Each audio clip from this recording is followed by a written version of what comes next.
ఉపకారాలన్నీ కూడా నేను లెక్కించాలి ఒకదాని తర్వాత ఒకటి అంటున్నాడు. This is the second experience of the person or the man of God. కాబట్టి ఇది దేవుని దాసులంగా దేవుని ప్రజలంగా ఇది రెండవ అనుభవంగా ఆయన కార్యాలన్నీ లెక్కించాలి. How the Holy God enables him to be humble in his sight. కాబట్టి దేవుని ఆ గొప్ప పరిశుద్ధ దేవుడే ఆయన సన్నిధిలో ఎంత తగ్గించుకొని ఉండాలి. And how the Holy God, the Holy Spirit enables him to count the blessings he has received from God. కాబట్టి ఆ పరిశుద్ధ దేవుడు అపరిశుద్ధమైన మన జీవితంలో ఎన్నెన్ని మేలులు ఉపకారాలు చేశాడో అవన్నీ తలపోసుకుంటూ ఆరాధించాలి. And the first blessings he counting here, who forgives all your iniquities, who heals all your diseases. ఆ తర్వాత ఇందులో ముందుగా ఏమంటున్నాడంటే ఆయన నీ దోషములన్నీ క్షమించాడు, నీ సంకటములన్నీ కుదుర్చువాడు అంటున్నాడు. Who redeems your life from destruction, who crowns you with loving kindness and tender mercies. అదే చూస్తున్నాం 4వ వచనంలో కరుణ కటాక్షములను నీకు కిరీటముగా ఉంచుచున్నాడు. Verse with who satisfies your mouth with good things, so that your youth is renewed like the eagle. అందుకే అక్కడ కింద అంటున్నాడు మరి 4-5 వచనంలో పక్షిరాజు యవనం వలె నీ యవనం ప్రదదగుచున్నట్లు మేలుతో నీ హృదయమును తృప్తిపరచుచున్నాడు. So verse 3 reminds him what was his past life. కాబట్టి 3వ వచనం ఏం చూపిస్తున్నాడు? 103వ కీర్తన తన పాత జీవితం ఎలాంటిదో గుర్తు చేసుకుంటున్నాడు. And 4th and 5th tells himself that how God is going to do in his life. 4-5 వచనాలేమో దేవుడు తన జీవితంలో ఏమేమి చేయబోతున్నాడో ఇవ్వబోతున్నాడో తలపోసుకుంటూ ఆరాధిస్తున్నాడు. He was something in the past. మరి అతను పాత జీవితంలో ఒక రీతిగా ఉన్నాడు. He was without God. మరి దేవుడు లేకుండా ఉన్నాడు ఒకప్పుడు. He was without forgiveness. మరి క్షమాపణ లేనివాడు ఉన్నాడు. He was under condemnation. ఆయన మరి ఎంతో శిక్షకు పాత్రుడుగా ఉన్నాడు అప్పుడు. He was blamed. ఆయన మరి ఎంతో మరి నిందాపరుడుగా ఉన్నాడు. He was sick. ఆయన మరి ఎంతో బలహీనుడుగా ఉన్నాడు. But now God has forgiven and healed him. కాబట్టి ఈ బలహీనతలు, ఈ పాపాలు, దోషాలు, సంకటాలన్నీ దేవుడు క్షమించి స్వస్థపరచడని That is చెప్తున్నాడు. the past. ఇది మరి పాత జీవితం. And he encourages himself that he should, as he appreciates God's goodness, he should forget this. ఇది దావీదు చూసారా, పాత అన్ని కూడా ప్రభువును క్షమించి మర్చిపోయామని ఎంత కృతజ్ఞత కలిగి దేవుణ్ణి గణపరుస్తూ ఆరాధిస్తున్నాడు.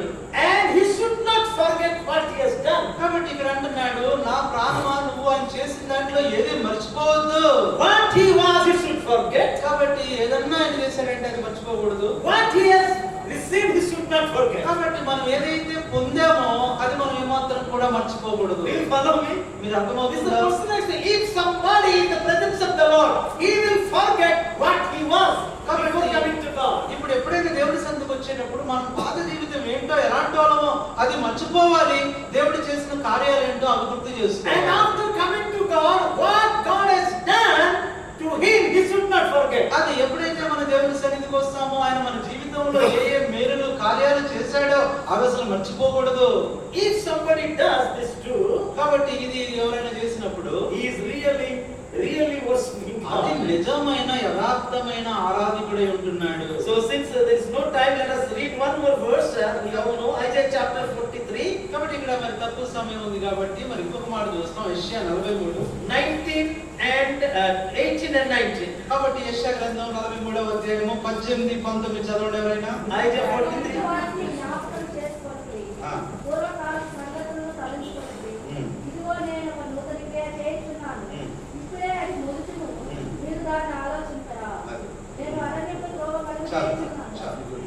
So here it is, do not remember the former things, ఇక్కడ అంటున్నాడు పాత సంగతులు ఇక మీరు జ్ఞాపకం చేసుకోవద్దు. nor consider the things of old. కాబట్టి పాత ఈ పూర్వకాలం వాటిని అసలు గుర్తు చేసుకోవద్దండి. In a person, somebody's life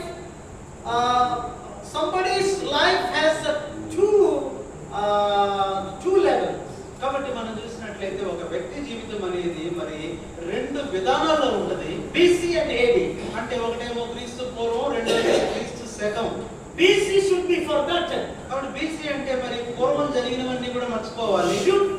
And AD should be remembered all the time. క్రీస్తు శకం అంటే ఇప్పుడు జరిగేవన్నీ కూడా మనం గుర్తు చేసుకోవాలి. So maybe in the past there was failure. కాబట్టి ఎందుకంటే పాత జీవితంలో ఇంతకు ముందు ఎన్నో మరి విఫలమైనవి ఓటములు ఉంటాయి, difficulties, ఎన్నో మరి ఇబ్బందులు ఉంటాయి, hurdles, ఎన్నో సమస్యలు ఉంటాయి, so many problems. ఎన్నో శోధనలు కష్టాలు ఉంటాయి. In spite and despite of all the problems, కాబట్టి ఇవన్నిటిని మరి పక్కన పెడితే God gave victory.